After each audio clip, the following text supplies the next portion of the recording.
మన దేశం యొక్క అడ్మినిస్ట్రేషన్ కోసం ఏదైతే డిపార్ట్మెంట్స్ ఏర్పాటు చేసుకున్నామో వాళ్ళేమో ఆఫీసర్స్గా ఫీల్ అయిపోతున్నాము, మనం వాళ్ళేమో మన బానిసలుగా చేతులు కట్టుకుంటాం. ఏదైనా ఒక ఆఫీస్కి వెళ్తే పోలీస్ డిపార్ట్మెంట్ కానివ్వండి, ఏ డిపార్ట్మెంట్కి వెళ్ళినా కానీ అక్కడ మన హక్కుల కోసం మనం వెళ్ళి మన రక్షణ కోసం అడగాలంటే నిల్చోవాలి, చేతులు కట్టుకోవాలి, ప్రాధాయపడాలి. అక్కడ చైర్లో కూర్చున్నాడు ఆఫీసర్గా ఫీల్ అయిపోతున్నాడు, మన జీతం తీసుకున్నవాడు.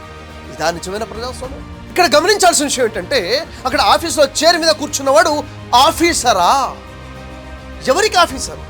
తన సబార్డినేట్కి, తన డిపార్ట్మెంట్లో ఉన్నవాడికి ఆఫీసర్ తప్ప ప్రజలకి ఆఫీసర్ కాదు. ప్రజలు రాజులు అన్న విషయం ప్రజలకి తెలియదు, ఆ చైర్లో కూర్చున్నవాడికి తెలియదు. తను జీతం తీసుకుంటున్నాడు, ప్రజలు రాజులు అన్న విషయం మర్చిపోయా. ప్రజల చేత ఎన్నుకోబడిన వాడు నాయకుడు అనుకుంటున్నాడు.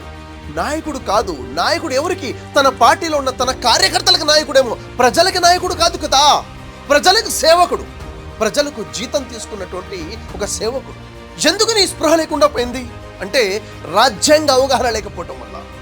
రాజ్యాంగం ప్రజలకిచ్చే హక్కులేమిటి, రాజ్యాంగం ప్రజలకిచ్చే బాధ్యతలేంటో మర్చిపోవటం వల్ల, ప్రజాస్వామ్యం యొక్క నిజమైన అర్థం తెలియకపోవటం వల్లనే ఈరోజు వ్యవహారం ఇలా ఉంది.